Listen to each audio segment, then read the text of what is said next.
Ananadarao S is an assistant professor of economics at the Indian Institute of Technology in Goa. Prior to his current position, he served as an assistant professor at the Institute of Management Technology in Hyderabad. And he served at SRM University, Andhra Pradesh, and the Central University of Andhra Pradesh. He also took on the role of faculty coordinator at both SRM University, Andhra Pradesh, and Central University of Andhra Pradesh. Dr. Anand earned his integrated master's and PhD from the School of Economics at the University of Hyderabad. His research interests are insurance and banking, digital currencies, econometric modeling. Dr. Anand also has corporate experience, having worked as an assistant manager at Shriram Life Insurance Company Limited. That is, he was in the head office, where he was involved in product development and relationship management. He has contributed to numerous national and international research journals with his publications. Now, I would like to pass the floor to Dr. Anandarao. Thank you, Professor Kotreddy, and I thank Sakshi Education for giving me this opportunity to discuss on union budget. So before me, Professor Kotreddy and Dr. SMC have discussed extensively on union budget, either in terms of finances and various sectors. I'll be only concentrating on the social sector. I hope the screen is visible. Yes, it is visible. Yeah. So I'll be only concentrating on the social sector. In that, mostly precisely on education, health, sanitation, and housing in the budget of 2025. So the presentation will be like this. I won't take much time. It's I'll be finishing mostly in 15-20 minutes. I'll give an overview of the budget, each sector, how much amount is being allocated, whether there is an increase or constant or decreasing rate. And then each sectors, we will be discussing what are the key initiatives which are being taken by the central government. And then the next part I have divided is what are the positive impact which is creating in the future generation. And then also, it is not a critique, but, obviously nothing can be perfect in the real world, right? So there will be certain gaps. Everything cannot be done in a single budget. But as an academicians, it is our role, particularly what gaps are there in order to fulfill, the best, quote unquote, as per the parameters when we're talking about. Maybe that I'll discuss on a slide. So if you see the education budget, though the amount is there in Professor Kotreddy's, slide, this particular year, it is 1,28,650 crores, which is, 6.22% positive change or more percentage than the revised budget allocation, which is a welcoming step from the union, budget, and it is high time that country need to invest more in education sector, and 6.22 is a welcoming step. We should appreciate about union government for allocating this much percentage. So if you title what I wanted to give is education sector. This particular sector is known as nurturing the future generation. Obviously if you are giving a proper education in school life or whatever, maybe after UG or PG, whatever, wherever we give, that will nurture a person in a holistic way and develop in a positive manner. So for that, what they have decided is 100% good quality school education.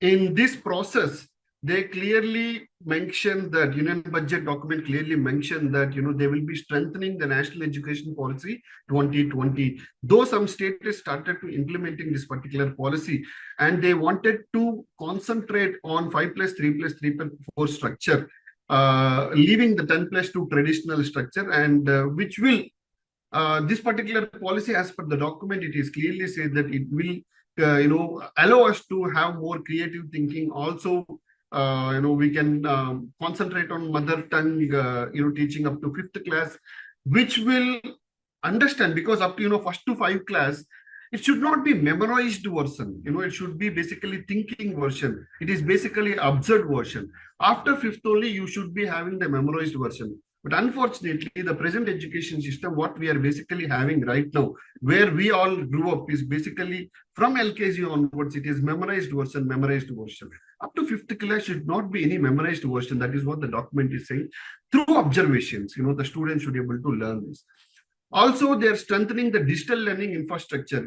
Certain examples I have given in bracket like Swayam, eVidya. Swayam is doing an extraordinary job, NPTEL and other things. And with allocating certain budget on digital learning infrastructure, I'm pretty sure, that will do much more wonders in both the, higher education system. Another important aspect is teacher training and development with the, Nishita and Diksha program. One side, when we implement certain program like national education policy, parallelly the other side, we should also able to cope up, the so-called gap, because in certain cases, what will happen, random implementation of a project may not yield a positive outcome. For that, at the same time, you need to have proper training, what is exactly required for so-called, whatever we are talking about 2047 Vikshit Bharat. I think it is there in my forthcoming slide. For that, proper training is necessary and development is also necessary for that certain amount of being, allocated. The next important factor is skill development and vocational training. I want to stress upon this particular point for a minute. From 2014, where this present NDA government is being taken charges, they are talking about the skill development and vocational training, because as per the report, which is very clear that, we Indians are not ready for real world jobs, where the largest, masses are there in our country and we are unable to, fit into the real world jobs. Though unskilled labor people are there where the, the salaries or wage rates are very, very less. That can be developed, by incorporating the skill development concept, and do the real world jobs, which is the main motto of skill development and vocational training. Here, I want to emphasize one more example. Some of young minds are there with us. You might have heard of something called semiconductor industry, and we all are dependent on semiconductor through chip, because the laptop what I'm talking requires a chip. The phones what you are using in everyday life, requires chip. The smartwatch, everything, basically chip. And that particular thing, Indian government is basically spending huge on semiconductor industry, where in reality we don't have the expertise of semiconductor industry in India. Of course, Indians who are in abroad we have, but in order to get them, it requires huge amount of money. So what they are saying is, we have to. Parallelly, they are also developing on, semiconductor industry training. I am just giving an example. And one important aspect which is new in this particular budget is 50,000 Atal Tinkering Labs in government schools in the next 5 years, which will enhance creative thinking, scientific thinking, and innovation among the government schools, which is very much necessary. And all government schools will be provided with a broadband connectivity, and this will bridge the digital divide. If you see in Indian case, particularly rural areas, for that matter in urban areas also, not every school is equipped with so-called broadband thing, and they were not taught the digital concept. And in order to reach and compete with the advanced economies, we need to concentrate on those things, and which will basically fill the gap of digital divide, and the divide between urban and rural areas. And another important aspect to promote the regional languages is Bharatiya Bhasha Pustak scheme. Almost 1,000 crores is being allocated to provide digital form of Indian languages books, which will not only give the opportunity of retaining our own manuscripts, but also enhance the promote to regional languages. So this is about our education sector. And with respect to budget allocation, almost allocation of 20,000 crores to implement private sector driven research, development, and innovation.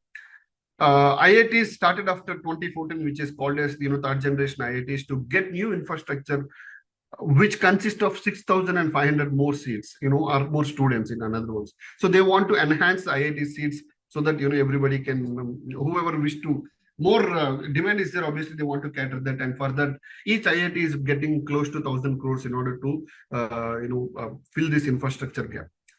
10,000 fellowships for technological research in IITs and IASC will be provided for the National Research Fellowship Scheme, which will obviously cater, which again, if you want to connect with, which will have positive aid towards the research and development of the nation. And 5 national centers of excellence for skilling to equip youth for Make in India and Make in India manufacturing system. Also, we are concentrating Center for Excellence in Artificial Intelligence. Some of you might have heard of DeepSeek, and Chinese people has developed that particular DeepSeek model with very, very, very low cost incentives.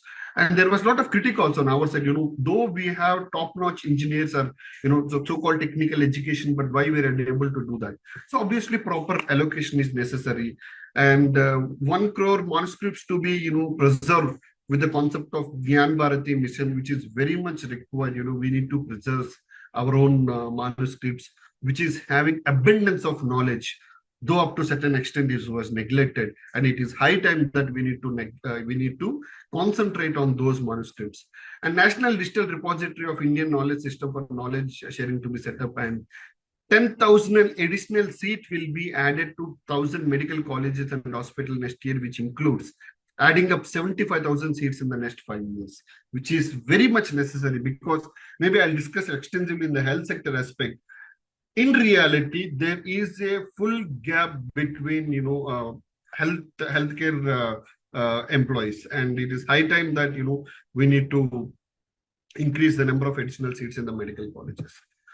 And if you want to summarize the education sector, what are the potential positive impact of the educative initiatives, whatever Union government has taken? It is very clear from the document that it remains a top priority for the government, which in the lines of Indian vision for Vikshit Bharat at 2047. Also, one important aspect, as Dr. S.N. Singh has clearly mentioned, people are talking about sustainable development goals. If not today, tomorrow, we need to attain to the sustainable development goals, and quality education is one of the sustainable development goals. So both way, one way Viksit Bharat 2047, also another way, in order to cater all these things, we will be fulfilling one of the sustainable development goals, through which we need to improve the literacy rate. Still, there is a lot of scope to improve the literacy rate, increase access to quality education. Obviously, we need to make sure everybody is access to quality education, strengthening digital learning infrastructure, and through which will enhance employability of youth. As I mentioned earlier, the digital divide. There is a digital divide between rural and urban area, which will obviously try to fill that particular gap by strengthening the broadband connectivity into government school. Also enhance cultural and linguistic inclusivity, rather than concentrating on a single culture. But what are the various smarter approach, rethinking the priorities for the better outcomes, even better outcomes? See, we are focusing on quality of education. We should focus on quality of education, not just access of education. The time has come that, it is reality. Once upon a time, during the previous generation, enrollment ratio people used to concentrate, because at that time, students used not to go for schooling. So the main target of the government is to improve the enrollment ratio. But now people realize the importance of education. But what we need to concentration of quality of education, because I'll tell you an example. Recently, I was going through an academic paper. There is an organization called ASCER, which is again funded by USAID, though recently they are having problem. If you read a report, a 5th class student is unable to solve 2nd class mathematics problem. Now, if you see this particular situation, both are in enrollment, which means both are having access to education. But does the quality is sustainable? 5th class students is unable to do basic subtraction of 2nd class students, which means it is not only the access to education, government need to also concentrate on the quality of education. This is one thing. Second thing is, here the last point is there, I'll try to connect here. Address the regional disparity in educational access. Some of us are, most of us from Andhra Pradesh and Telangana. For us, what we encounter at IITs also, people who are coming from Andhra Pradesh and Telangana, their mathematical ability is too high. You give any kind of mathematical problem, they will solve. But if you ask them to speak in English, they will have problem. Same thing applies to Tamil Nadu and Karnataka. Either way, if you see in Kerala or for that matter, the Goa state, their mathematical ability is very, very low. Whereas the English, speaking skills are much better. It can be cultural factor. It can be, the Portuguese or French, whatever ruling is there. But this disparity is there. You can't consider everything as homogeneous. When you come to Andhra Pradesh and Telangana, the mathematical ability is huge, which means there you need to concentrate on the language disparity. When you come to Goa and Kerala case, or Delhi case, there the mathematical ability is low. English ability is much more. There you need to concentrate on better mathematics teacher. So that that addressing regional disparity is very much important in educational accessibility as well as the quality. For that, what we have to do, we need to invest in teacher training and development, which should be mandatory by most of the regulator. Also, we need to promote research and innovation in education sector. Unfortunately, what is happening, the amount are, though partial increase is there, it is high time that union government need to concentrate on more on research and innovation in education sector. And also we have to strengthen partnership between academia and industry. Like Professor Kotireddy sir can explain much better the importance of strengthening partnership between academia and industry. He is from ICFI. I've been listening about him since my PhD days. He is one of the strong pillar between ICFI and some of the regulatory bodies. And for that matter, this particular webinar what we are discussing right now, it is basically partnership between industry and academia. We can call it as a media industry, and we are academicians. The knowledge should not be confined only to the academia field, but it also should to the young minds of the nation. And we should appreciate, Professor Kotireddy for this kind of initiative, which we are trying to say that, this kind of initiative need to be done by the union government as well. So these are certain, not a critic point of view, but as an academician, we try to suggest something from union government. So now coming to the, education sector is over. Now coming to the healthcare sector, again, the amount has increased and there is a positive 11% on health budget, because union government is considering to, access to health facility to all is very much necessary with respect to Ayushman Bharat Digital Mission. So we have Ayushman Bharat Mission, which started and having very positive impact on rural areas and marginalized section of people. Now they wanted to distill that. The impact of distilling, that is, what happens once, as like our Aadhaar card or unique card, electronic exchange of health data will happen. Let us say, as a doctor, I can access the data what that particular person is basically suffering with. So tomorrow, let us say Professor Kotireddy is assessing when I am not available. That particular data is there, and narrowing time will be there. Efficiency will be increasing. So the electronic exchange of health data, which Indian government is trying. National Health Mission, which is coverage of essential health service, strengthening of the system. Mental health initiatives, which is a significant priority as per Mental Health Care Act 2017. I can see, most of the aspirants are there who are very, very young. But if you see, the mental health of young people is coming down like anything due to, so many factors. It can be peer pressure from the friends. It can be peer pressure from, academics. It can be peer pressure from the competitive exams. For that matter, which is not least neglected, but it is having positive impact on mental health, which is climate change. Okay, we are experiencing in February, a huge kind of summer, which also affect on our mental health. Okay, so which is very important, and its government has taken this importance among young minds, and they wanted this thing to be going in a positive manner by mental health initiative. And there are various life-saving drugs, 36 new medicines being added into exemption list so that it can be accessible to the more people, and 30 new patient assistance programs. Either it is free or subsidized rate, where critical illness programs which government is encouraging, so that no one should be able to lost life because of this. More cancer hospitals, because nowadays the cancer cases are increasing. Another important factor about informal sector is gig worker coverage. Ayushman Bharat extended the coverage of gig workers. That is nothing but like we're experiencing Zomato or Swiggy riders, these kind of people through his Swayam portal. Healthcare budget, AB PMJAY scheme, which is basically to financial protect against catastrophic health expenditures. So some people have, may not able to any kind of access, but if some bigger issue is coming, they have allocated close to 4,200 crores. And digital health, as I mentioned here, National Health Mission. Also, it is high time that we need to strengthen the public health centers, digital infrastructure, so that more people, efficiency will be increasing. And we also, India is known for medical tourism, and Heal in India concept is basically implemented to boost medical tourism and ease visas when the people are coming for medical tourism, which will have positive impact on economy in all aspects. And what are the potential impact of health initiative?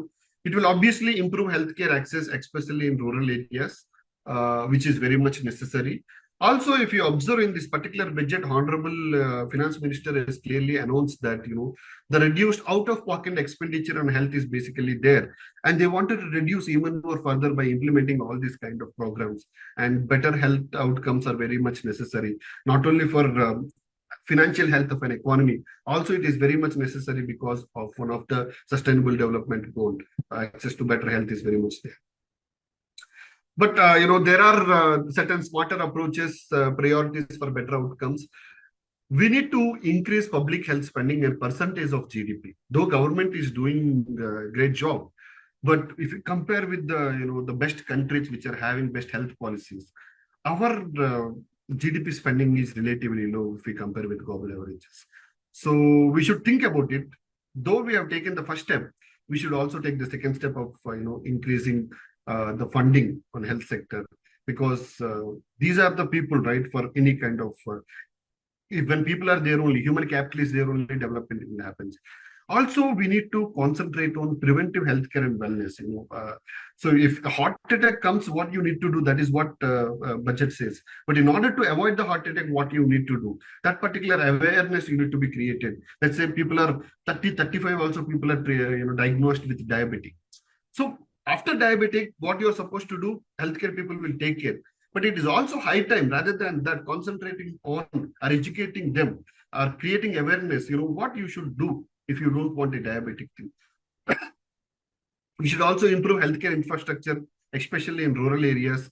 Address shortage of healthcare, professionals. Please remember, I was talking about, shortage of healthcare professional when 10,000 odd medical seats were being allocated.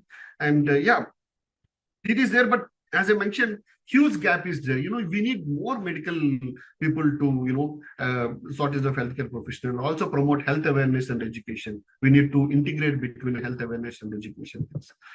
And coming to sanitation or cleanliness budget, though we have enough money, there is not any positive change on cleanliness budget. So this particular, sanitation, cleanliness is next to godliness, which we all know. That's why I have created that particular tag. And our Honorable Prime Minister was also talking about this particular thing when he implemented the Swachh Bharat. On those lines, Jal Jeevan Mission, JJM, 60,000 crores extended till 2028, focusing on each and households tap connections for its operation and maintenance and community participation. Swachh Bharat Mission, which was started by NDA government, 7,192 crore in rural area and 4,000 crore in urban area, which will focus on sustainability, waste segregation, and urban sanitization. And Urban Challenge Fund, almost like 1 lakh crore for urban sanitation infrastructure. Also, what they have told that we need to encourage, private partnership, PPP partnership. And women in sanitation, there is something called SHGs, empowered in waste management and recycling economic opportunities. Though it is not directly linked, because some of the civil servant aspirants also there, I would request you to read about a successful program called Kudumbashri in Kerala government. Okay, where it transformed, the self-help groups into much more, that is actual women empowerment in Kerala. Also, our own nearby state, Deepam, they call it Deepam, then even now present chief minister, and now he also concentrated on SHGs and how he's having positive impact on, rural women. So now they wanted to integrate with the sanitation and economic opportunities surrounded by that. Uh, so skill development, sanitation startups, there were amount which is basically allocated to that. The future goal here is central governance, private sector engagement, and sustainability to have such sanitation effort. Why we need to concentrate here? Because the potential impact, if we discuss, it improves sanitation coverage, which is very much required. Also, it reduced open defecation freedom, which will have, we will have clean environment, we will have clean water, cleaner and healthy environment. Again, which is part of one of the SDG goal, and enhanced quality of life, which is again part of one of the uh, sustainable development goal. Women empowerment is part of that. It will all have each other. They will have the spiral effect on if once we improve the sanitation effect. And we also need to strengthen integrated child development programs, address the root causes of malnutrition. Unfortunately, still in Indian case, we have a lot of malnutrition cases, because of poverty, because of clean water, clean water, which if your water is contaminated, which will have direct impact on the bones as well as the nutrition what they have taken, which obviously people will be having malnutrition then. So still there is scope for us, Indian system, we have a lot of scope. Though government is doing great, we have more scope to develop these things. We need to have strict quality implementation in order to encourage the private partnership in the sanitation and other things.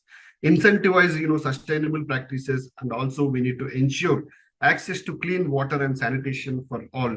At least if we want to achieve the so-called Viksit Bharat at 2047, we need to provide all these facilities. The next important and the final one is housing budget. And there is a positive percentage change of 17.2%. And a welcoming step. Also, which signifies the importance of housing in their economy. So, as Urban Challenge Fund, 1 lakh crore to finance urban growth hubs, redeveloped water and sanitation projects, and 10,000 crores allocated for this particular year. PM's One Nidhi scheme, revamped for street vendors, providing enhanced facilities, UPA linked credit cards, capacity building support, and 373 crores is being allocated this particular year. Swine Fund, 15,000 crore to complete 1 lakh low-cost housing unit facilities involving blended finance and government, banks and investors. Also, PM Awas Yojana, which was there, increased funding for the affordable housing, and climate resilience, integration of thermal comfort and compliance with the cool action plans, housing schemes, which is necessary, which is also sustainable, and other schemes of Amrut and smart city missions were there. So the potential impact of housing initiative is it will increase access to affordable housing, which is necessary for quality of life, better quality of life. Also, it aids to sustainable infrastructure. It improves the living conditions of people. It reduced homelessness. Another program, street vendor support we are doing, it also enhances the entrepreneurship among the street vendors. And urban revitalization is very much necessary, which will create more and more employment opportunities. See, I'll let us, most of you know what is Hyderabad. I'll give a simple example of Hyderabad case, where I have seen, I've grown up in Gachibowli area. When I came to Gachibowli area 2008, there was very, very few tea shops. In fact, no branded shop was there in Gachibowli area. Okay, maybe if Professor Kotredi says there is no Gachibowli when he was, he might have come to Hyderabad. But when I came, I'm trying to connect with the urban revitalization because of the software industry. In economics we call this. When people are there, more formal sector, informal sector will be involving in that, through which demand will be created, so that automatically supply will be coming, and once demand and supply is there, automatically all shops will come, and this will create huge employment opportunity. It will have positive spiral effects on that particular nation, and these all things, because of that, now you see Gachibowli area, the kind of housing facilities which are there, and the kind of urban revolution, that particular area is unimaginable. Okay, and I think now from that area to Shamshabad, all this area, which was not considered as developed areas, 20 years back. Now, this whole area is contributing huge with respect to service sector in Hyderabad and Telangana, economy. So it is high time, we need to concentrate on urban revitalization as well. And also, there are certain gaps. We need to focus on sustainable and eco-friendly housing system, solar panels, rainwater harvesting system, and the same Gachibowli example what I've given in a positive aspect. If you look after about other aspects, Gachibowli is having too much traffic congestion. If you want to leave your office, almost 2 hours it is taking to cross that particular circle. And whenever huge rains are there, it is having huge congestion issues, and green roofs are not there. High energy is being used that particular area, leaving other areas having huge power cuts. So it is not concentrate only on urbanization, but we should concentrate on more sustainable and eco-friendly housing system. That is what Sustainable Development Goal 9 and 11 also saying. Sustainability practice we need to have, strengthening urban planning and infrastructure development. So we need to have a planning which is holistic as well as integrated, and revamp the housing finance system. See, we all know, some of you, if you observe, getting a home loan is very, very difficult even now. And this particular government is doing its level best to revamping the housing finance system, more digital and all. But still, we need to have land title issues, so many other issues which are linked with the land will be there. So the streamline approval process is basically having a lot of threshold, which we need to have more and more, streamlined process. See, if you want to target about the housing budget, you also need to have this particular whole streamlined process, which should also improve access to affordable renting housing system and upgrade the existing infrastructure in very, very proper manner. So overall, what I wanted to say is the education, health, sanitation, and urban development sectors are foundational to the progress and prosperity of any nation. That's why all these four are there in sustainable development goals. By 2030, most of the countries are trying to achieve positive aspect in that. Each sector has been significant government focus through policy initiative and budget allocations.